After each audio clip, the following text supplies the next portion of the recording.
तर राज्यात मुसळधार पावसामुळे अतोनात नुकसान पिकांचं झालेलं शेतकरी हवालदिल झालाय। जाणून घेऊया टॉप 9 बातम्या।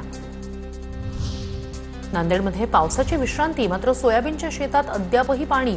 6,48,000 हेक्टरवरील पिकांचं नुकसान। खरीप क्षेत्रातील 86% पिकांचं नुकसान। 8 दिवसापासून सुरू असलेल्या पावसामुळे नुकसानाच्या गंभीरतेत भर पडणार। अहिल्यानगरच्या करंजी गावात कांद्याच्या शेतात 1.5 ते 2 फूट पाणी। शेतकरी संकटात। गेल्या आठवड्यापासून अहिल्यानगर जिल्ह्याला मुसळधार पावसानं झोडपलं। तातडीनं नुकसान भरपाई देण्याची शेतकऱ्यांची मागणी। नाशिकच्या लासलगावमधील शेतात मोठ्या प्रमाणावर पावसाचं पाणी शिरलं। मक्याच्या शेतात पावसाचं पाणी साचल्यानं शेतकऱ्याचं नुकसान।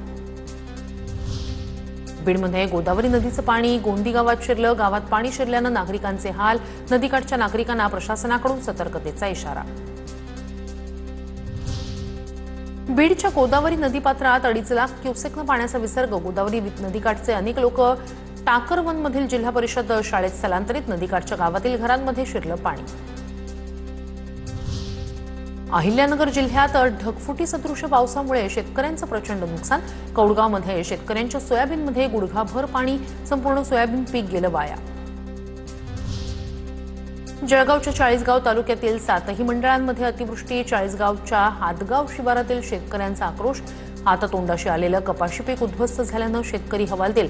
सरकारनं दिवाळीच्या आत मदत करावी, शेतकऱ्यांची मागणी। जळगावातील गिरणा नदीनं धोक्याची पातळी ओलांडली। पुराचं पाणी उतरान गावात शिरलं। दुकानांचं तसंच काही घरांचं नुकसान। जालन्याच्या जाफराबाद तालुक्यात पावसाची हजेरी। शेतकऱ्यांच्या खरीप पिकासह ऊसाचं नुकसान। पावसामुळे शेतकरी चिंतेत।